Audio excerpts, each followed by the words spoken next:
Hello everyone, welcome to Gosport Railworks. My name's James and today we're doing another 3D printed kit. This time we're doing a LBSCR D3 class, which is a Stroudley 042 tank engine, which is a rather nice looking engine. And yeah, it's come out quite nicely. I'm very impressed with how it's turned out. There's no warping, even though the walls are quite thin, which I made sure just to make sure that it'll fit onto the Dapol 1400 class chassis, because it's the only 042 tank engine there is in the market. So yeah, looking rather nice. It took me about 2 hours to make or something like that, and maybe a bit longer just to sort out a few issues, but yeah, turned out rather nicely. And yeah, there's only a few things which you actually need to do to get this to fit on here, and it's mostly to do with the chassis, because yeah, you do need to do a little bit of cutting. If you can see where I've marked in gold, let me just get a pointing tool. That will do. Yeah, you just need to cut off from here downwards on both sides. Just basically remove probably about 3 mil from either side of the well, from the block surrounding the motor. Do mind the wires which pass beside it. I'd recommend dismantling it, then cut it, just to get rid of that. And the only other thing to do is basically do a few snips here. So 1 snip there. Hopefully this is not going to do anything bad. And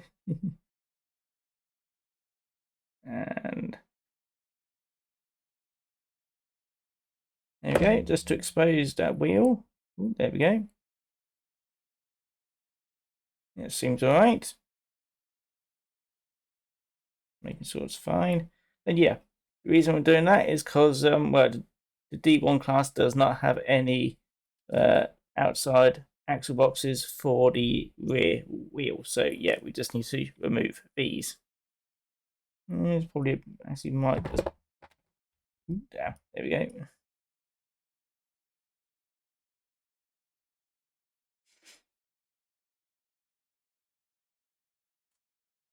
Okay, I might just be able to get away with just doing that. That's probably a bit better. I'll leave that side as it is. That side I'll let's see. Yeah, I may put that back. Not entirely sure, but we'll see how this goes for now. If it's fine without that bit, I'll probably just remove the rest of that, and that's pretty much it really for the chassis. Basically, cut down a bit on the chassis block, just to make it so that the tank here, both sides of the tanks, can fit around the axle motor, because otherwise it's a bit blocked by this bit here. Also, I have noticed that I've got to add the Westinghouse pump on the on this particular model. So yeah, I will be missing that on my one, but I'll double check that it should have one, and then I'll add it to the 3D model afterwards. And yeah, that's pretty much all the chassis work we have to do. On this, we just need to give it an undercoat, then give it a once over with the airbrush just to make it all green, because I'll be making this into the 1930s version. Even though it did survive only just survived to nationalisation, it wasn't really much into nationalisation, so only survived to 1951. So yeah, I'll be making mine green, and then we can hand paint everything, because it's a lot easier than trying to do transfers for this particular livery, and then add some pieces from the old 1400 class. So we got the 4 buffers, and we got some brake pipes as well. So we'll be borrowing them as well, just to add a little bit more detail. Adding some wiring for the handrails, add some handrails around the cab, and yeah, pretty much just finishing off the paintwork. So that's the main work really. So yeah, I'm going to get on with that, and I'll see you in a bit. If you want to skip the 3D work, feel free to look at the time below, and yeah, I'll see you in a bit.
The LBSCR D1 Class were powerful 042 suburban passenger tank locomotives designed by William Stoudley of the London, Brighton and South Coast Railway in 1873.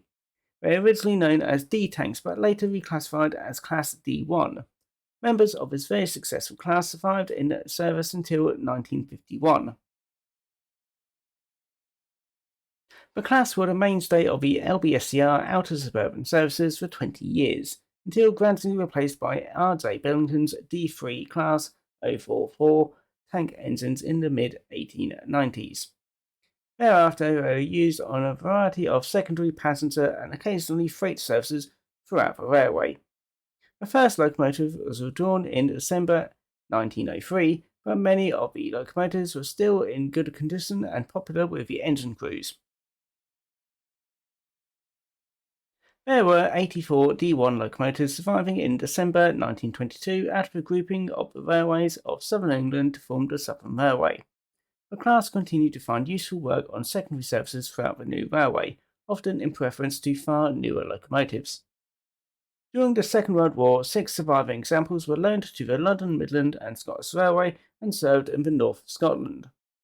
9 examples were fitted with water pumps and firefighting equipment and were stationed at the major motive power depots in London to deal with the incendiary bomb attacks. 17 members of the class survived the nationalisation of the Southern Railway to form British Railways in January 1948, but many of these had been stored for several years. The last surviving example in BR service was withdrawn from Nine Elms in December 1951, and no examples have been preserved.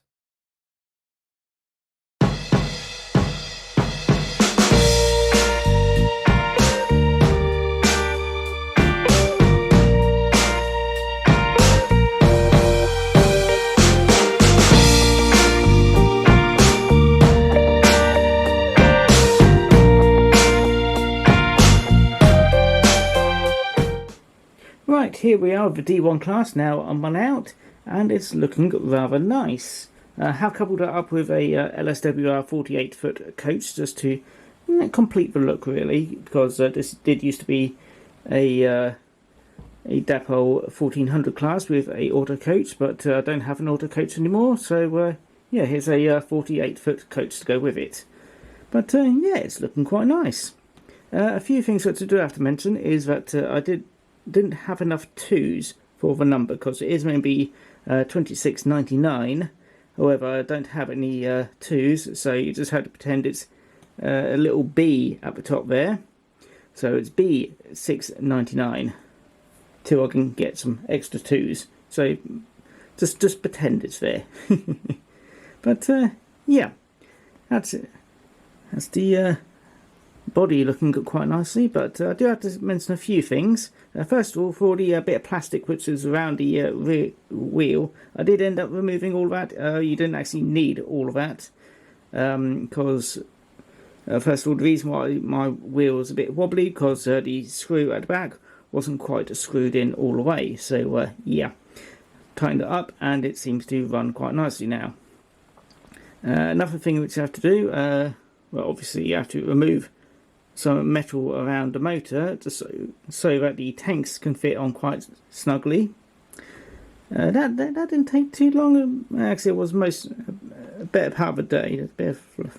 Was a bit of fluff, or was it missing a bit of paint? Maybe a bit of both.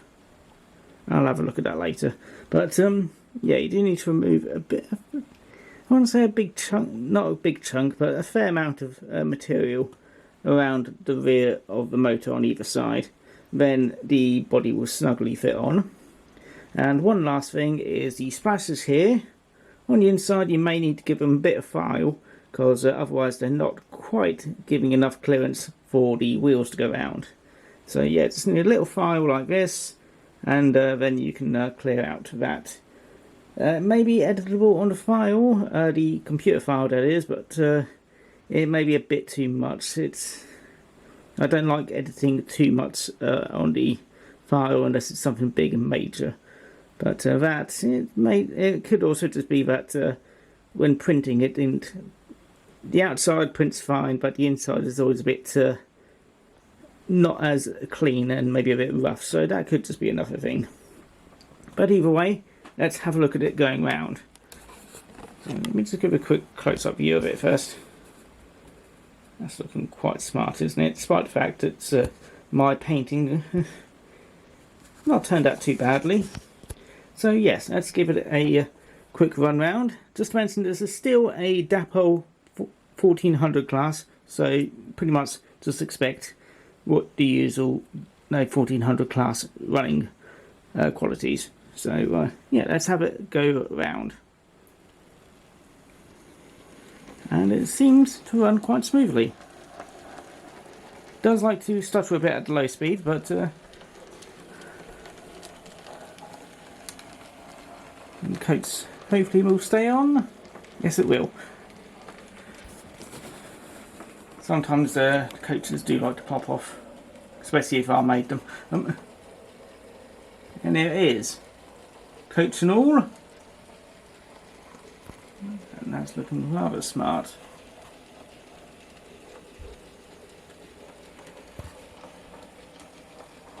I do want to make the appropriate LBSCR push-pull coaches, but that'll have to be another time.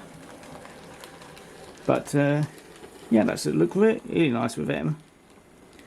And just so it can also go in reverse. There we go. And just pop it back up here. So yeah, that's quite nice.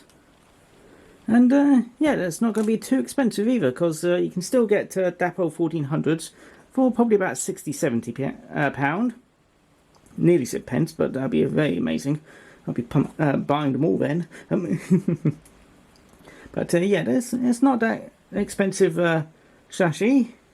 And yeah, the body itself, I'm probably going to sell them probably around the £12 mark, something like that. I can't remember the exact price.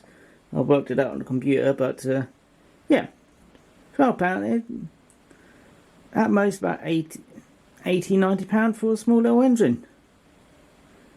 And most of it's pretty much built. So yeah, very happy with that. But yeah, do let me know what you think in the comments.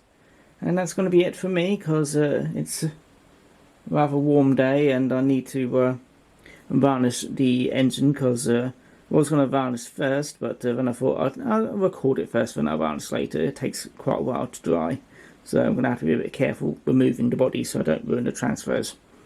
Anyway, that's it from me. If you do like the model, feel free to let me know what you think, and I hope you do enjoy the video. But if you don't, well, I hope you enjoyed it anyway. And don't forget to comment, like and subscribe if you really want to. But otherwise, I'm going to have a rest now. So, yeah. Anyway, hope you enjoyed it, and I hope to see you all again next time. So, take care now. Bye-bye. Let's send off in this way. Here we go. Very happy to have another olive tank engine.